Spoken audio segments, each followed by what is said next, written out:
Hi, Michelle. Hi, Jim. How are you today? I'm pretty good. Thank you so much for having me. Thank you. Now, where are you originally from? I am from Westport, Connecticut, about an hour from New York City. And where do you live now? Oh, I'm sorry. Originally from Rochester, New York, way upstate, Ah, and now from Westport, Connecticut. okay, great. Can you please tell me about your educational background? I have an undergraduate degree from Cornell University and a master's degree from Harvard. And what is your current present job title? I am the co-CEO of this organization, Facing Addiction with NCAAD. Now, first, please tell me the numbers. How many people are addicted to alcohol or drugs in the USA? Approximately 21 million. 21 million, which, by the way, is about as many people as suffer from diabetes in this country. How do you get those statistics?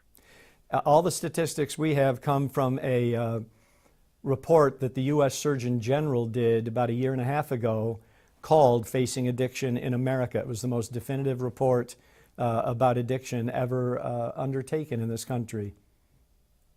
And how did they get the information?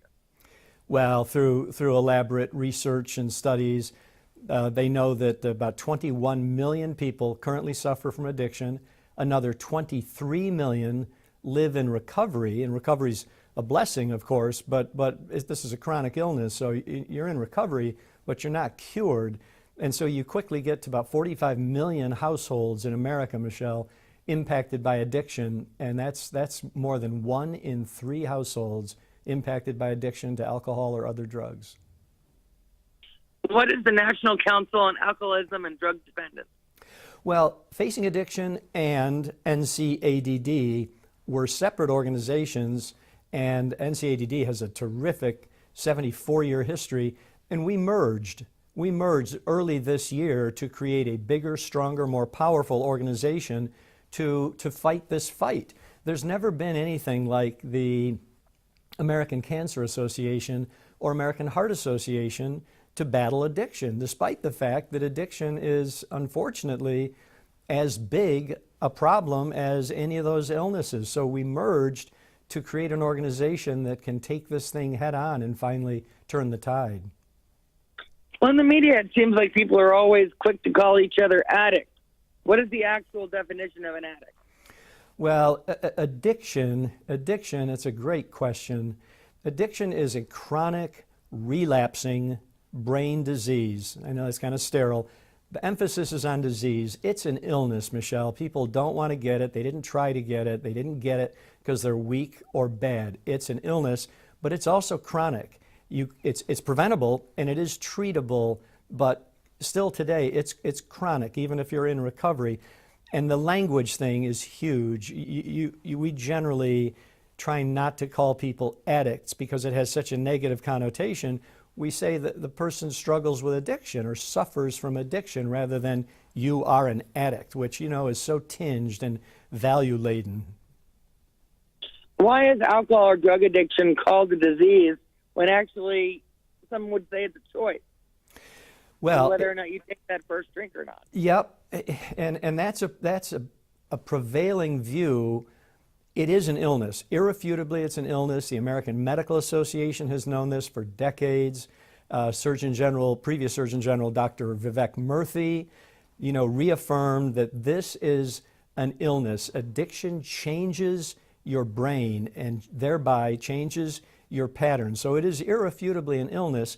And I get the argument of choice because by definition, if a person never had a drink or never used any other drug, they couldn't become addicted.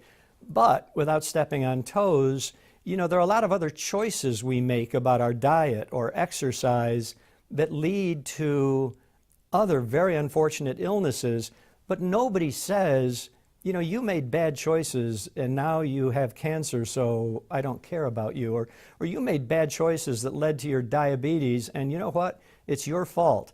So yes, the choices matter for everything we do, but the bigger issue, it's an illness, and we need to start treating addiction like an illness. Now, would you like people to know about drug and alcohol addiction?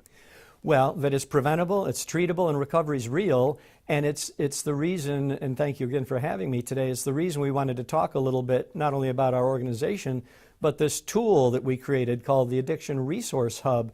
There's nothing that's been created like it. We know from our research that everybody knows somebody who's in trouble, is struggling with addiction. But nobody knows how to help them. Nobody even knows where to suggest they go for help. And it's very interesting, and it's a longer story, but oftentimes if you go online and search for information related to addiction, it's often inaccurate. Sometimes it's deceptive, and frankly, sometimes it can be life-threatening. So we created this Addiction Resource Hub where people can go online and they can search in their own communities, put in your zip code, and search for information about prevention, about treatment, recovery, housing, jobs, and the map will light up in your area and it'll show you hundreds of local resources, and you can drill down and get more information about them. There's never been anything created like this before. There are already 50,000 resources across the country that are mapped, and will be over 100,000 resources by the end of this year. And it's free. It's free and it's online. I'm sorry, Michelle. Oh, no, I'm sorry for jumping on you. But some people who use drugs or alcohol don't know they're in trouble. How do you know?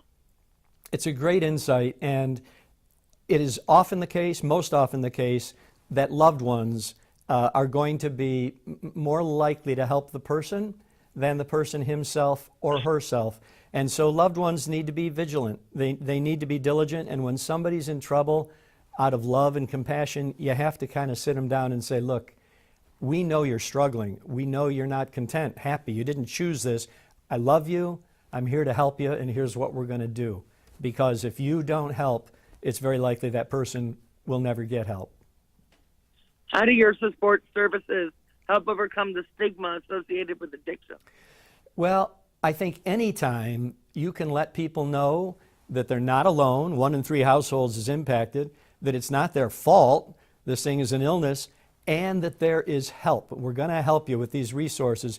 Anytime you can let people know we love you, there's hope, there's help, that starts to break the chains of stigma, Michelle. Now, can you please be more specific on what kind of resources these are?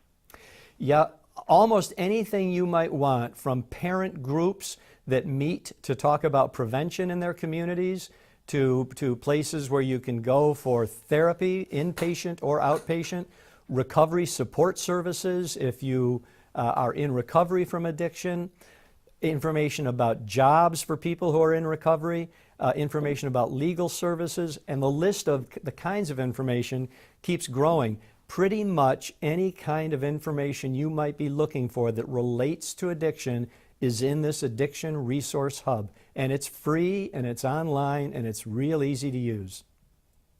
Where can people learn more? You can go right to it online by going to resources.facingaddiction.org.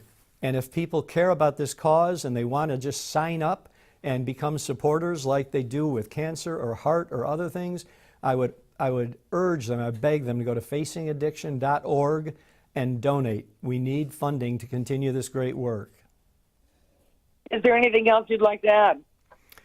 I would like to add that I'm grateful that you had me on, because the more we can spread the word and the truth about addiction, that it affects so many households, and we have got to come together as a country to start facing addiction.